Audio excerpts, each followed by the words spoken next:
again.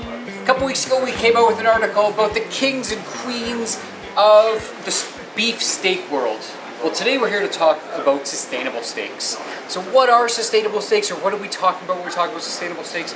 We're talking about all of these other phenomenal muscles that are on an entire carcass. And as you all know, the healthy butcher buys meat holistically, which means that we either have to buy it based on natural fall or on buying carcasses. But the reality is there's a lot of outstanding muscles that can be cut into individual steaks. The way we portion it out, we say there's about 21 steakable cuts. And when we say steakable, I mean these are cuts that you could throw on a grill and cook them bellissimo.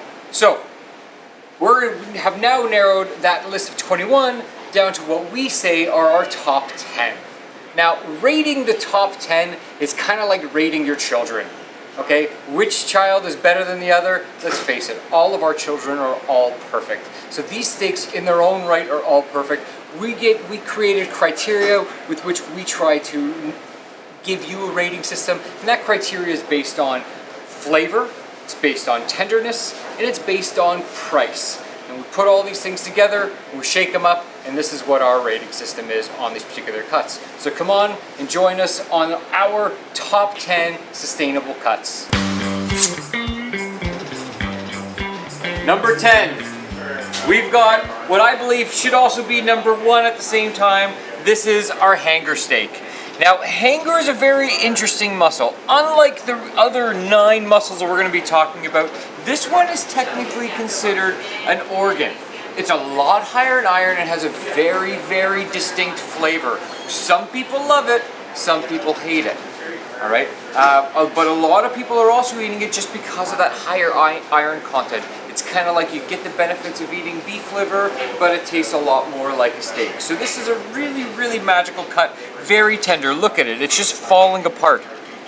It's got a great amount of fat marbling in there, but like I said, it's also got higher in iron. So we start off our countdown with number 10, hanger steak.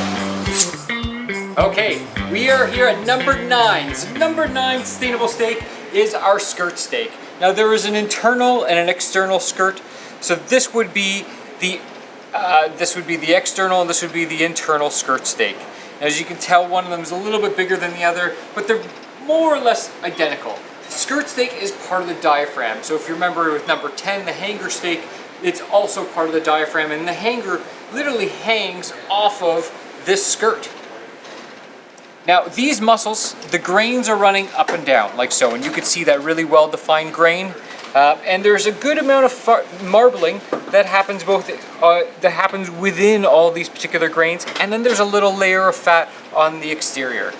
Skirt steak is very, very popular for fajitas. This would be a cut that you would season and then grill on charcoal to infuse some really great flavors. All that charcoal smokiness will stick to these grains really, really well, and will be absolutely outstanding for that.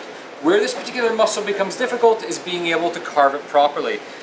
Most people want to carve the steak this way because of the length of it. However, that would be cutting it with the grain. So this particular muscle needs to be cut against the grain in order to make it tender, and that's usually where a lot of people go wrong with it.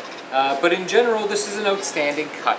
We've rated it a 4 out of 4 in terms of flavor, and we've given it a 2 out of 4 in terms of tenderness, and that's primarily because of people carving it incorrectly. Otherwise, this is your number 9 cut, and in my opinion, on certain days in the right atmosphere, it's absolutely perfect.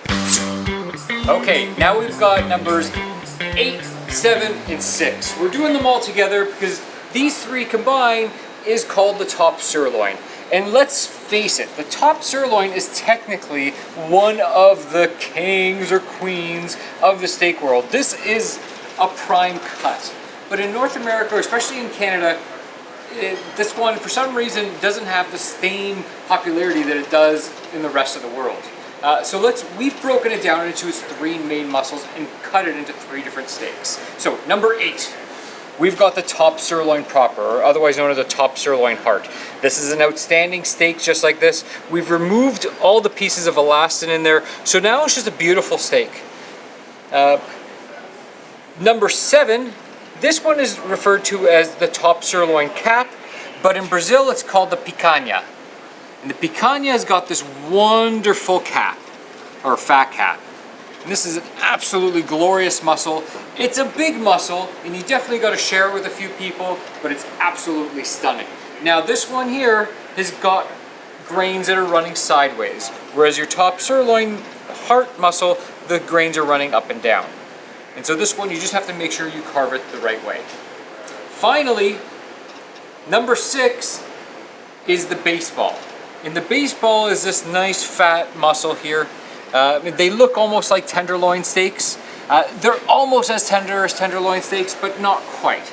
And so very, very nice muscle. It is quite lean. So we got top sirloin heart, picanha, and the baseball.